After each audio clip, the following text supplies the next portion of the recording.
Então, se os representantes numa constelação, eles se opõem a essa ordem, frequentemente isso se deve a uma dinâmica oculta dentro do sistema familiar que ainda não foi resolvido. Pode ser também um segredo de família. Gente, eu falo disso aqui, como eu falo muito disso, eu sei que para mim isso é feijão com arroz, sabe? Arroz com feijão. Mas para muita gente, eu sei que isso é muita novidade. Então, se vocês tiverem dúvidas, escrevam aí, façam suas perguntas, tá?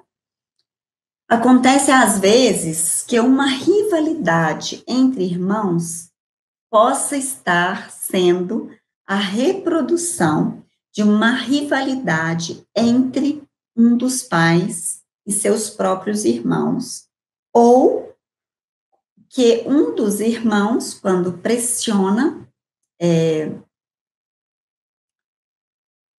quando é pressionado para passar na frente, para sair daquela posição, ele, na verdade, está representando um excluído. Às vezes, ele sai da posição adequada porque ele está sendo, de alguma forma, o representante de um excluído dentro do sistema dele, talvez de outra geração. Então, dinâmicas ocultas que podem acontecer nessa relação com os irmãos. Primeira, eu estou contando aqui para vocês, né? Primeira, quando existe uma rivalidade entre um dos seus pais e um dos irmãos deles. Essa rivalidade pode repercutir mal e os próprios filhos desse pai ou dessa mãe podem começar a ter rivalidade entre si. É uma questão. Outra questão é quando existe um excluído no sistema, eu sou uma pessoa sensível, eu capto essa exclusão e eu represento essa pessoa no sistema, então eu tendo a ir para o lugar que essa pessoa tinha quando ela viveu a vida dela. Ok? A ordem é colocada quando você vai para o seu lugar. E quando você ensina isso para os seus filhos, porque você não pode ensinar ordem para os seus pais, nem para os seus irmãos mais velhos. Isso é fora de ordem. Então, você só pode se posicionar bem no seu lugar. Então, vamos supor, Luciana, se você que fez essa pergunta, né, como colocar a ordem. Se você quiser me conta qual número você é nas filhas do seu sistema, que eu vou te orientar melhor. Mas eu sou a primeira filha da minha mãe e eu sou a terceira filha do meu pai. Eu sou a primeira filha da minha mãe, de 8 ou 9, se contar um aborto espontâneo que ela teve. E eu sou a terceira filha do meu pai, de 12, contando os 2 filhos que ele teve, além do casamento com a minha mãe. Depois e antes. Antes ele teve 2 e depois ele teve 2. Então, soma aí 12. Então, Luciana, primogênito é isso. Primogênito geralmente abre caminhos, tem mais deveres e pode favorecer os irmãos com o que já ganhou de experiência na vida, tá? Agora, o caçula já não tem tanto esse direito e nem tanto essa possibilidade. E quando ele vai para essa posição, ele se sente muito sobrecarregado, tá bem? Bom, às vezes, uma fila de irmãos se rompe entre um irmão e outro e esses não querem ficar juntos. Às vezes, a gente está fazendo uma colocação e uma fila se rompe. Pode ser que esteja faltando alguém ali, entre um irmão e outro. E o sistema sabe, o campo sabe. O campo sabe direitinho o que está faltando, então é preciso colocar essa pessoa que está faltando. Às vezes foi um aborto, né? Às vezes uma criança natimorta, às vezes um irmão que nasceu cedo e que não está sendo lembrado por causa da dor que aquilo representou no sistema. Rivalidade entre irmãos podem ser simplesmente resolvidas na medida em que os pais encaram sucessivamente cada filho no seu devido lugar. E mais ou menos diz assim: meu filho, você é o meu primeiro. E você sempre vai ter o lugar de primeiro. Minha filha, você é minha segunda. E você vai ter sempre o lugar de segunda. Meu filho, você vai ser o terceiro. você vai ter sempre lugar de terceiro.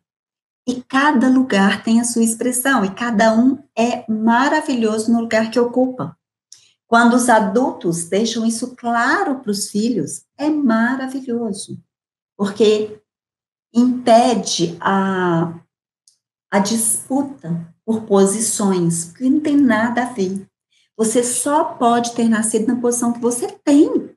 Você não tem outra possibilidade. Não dá para ser diferente disso. Então, quando você conduz os seus filhos, né, e você mesmo se conduz para essa percepção, o que você vai conseguir? Você vai conseguir que os seus filhos não entrem em disputa por uma coisa que é irreal. Não tem jeito. Mesmo entre gêmeos, tem aquele que nasce primeiro. E isso é contado. Então, se a mãe, quando ela engravida pela segunda vez, né, ela pode dizer à sua filha de 3 anos, por exemplo, eu estou esperando um bebê. Você vai ganhar um irmão. E quando você era pequena, eu tive que cuidar muito de você. Agora, isso vai acontecer com seu irmão pequeno. Mas você sempre será a minha primeira filha. E sempre será a maior, a mais velha. A maior no sentido de a mais velha. A mais velha dessa turma, né? E a menina, então, de 3 anos, ouvindo isso, ela vai se sentir muito melhor e ela vai aguardar o irmão de uma forma diferente do que se a mãe desse a entender que ela passaria para um segundo plano ou que ela perderia o lugar, que eu ouço muitas pessoas dizendo isso, né? Que a criança vai perder o lugar porque está chegando outra. Não é isso. Isso não acontece. Isso não acontece. Cada uma tem o seu lugar. Então, a precedência dos pais sobre os filhos, voltando lá naquela história, né, de que os pais vêm antes e eles precisam ter o primeiro lugar, desempenha um papel muito importante na solução dos conflitos familiares. Quando os pais tomam a ação, quando eles tomam o posicionamento de serem os certos para os filhos, de não terem dúvida de que eles é que podem fazer o melhor, de que eles é que dão o que dão, porque são o que são, quando eles não têm dúvida a respeito disso, então os filhos ficam mais tranquilos, a vida para os filhos fica mais leve. Vamos supor que a gente estivesse diante de uma complicação numa gravidez. Hoje em dia a medicina está cada vez mais especializada e outras ajudas estão vindo no sentido de facilitar os partos, né? E recentemente uma coach minha que acabou de trabalhar comigo na semana passada, ela teve o bebê dela e ela teve o bebê dela em casa, na casa da mãe dela. Olha que lindo. Mas super consistência, toda bem assistida, ela já estava indo para 41 semanas e deu tudo certo, tudo correu muito bem. Mas o que eu estou tentando trazer aqui para vocês é que, se por um acaso uma mãe corre risco de vida por causa do filho que vai nascer, na ordem, o sacrifício é da criança e não da mãe. Se a mãe está correndo o risco de morrer, sacrifica-se a criança e não a mãe, ok? Ou, por exemplo, o comportamento da mãe naquele conto de fadas do João e Maria faz muito sentido. Quando a pobreza ela é grande demais e nem todos os filhos podem ser sustentados, alguns precisam partir. Isso talvez possa parecer cruel e duro, mas é o que sustenta aquele sistema que está se mantendo, quer dizer, os pais precisam se sustentar, né? E não quer dizer também que eles vão matar os filhos, mas eles podem encaminhar os filhos, né? Facilitar o caminho desses filhos para que eles possam achar novas oportunidades de vida. Lembrem-se que os pais são equiparados entre si. Não existe uma prioridade de um sobre o outro. por ordem de origem, por exemplo, ok? Então, o pai e a mãe, enquanto homem e mulher, eles têm uma posição de equilíbrio de equiparação. Nenhum veio antes, nenhum veio depois. Por que se coloca, então, o pai à direita?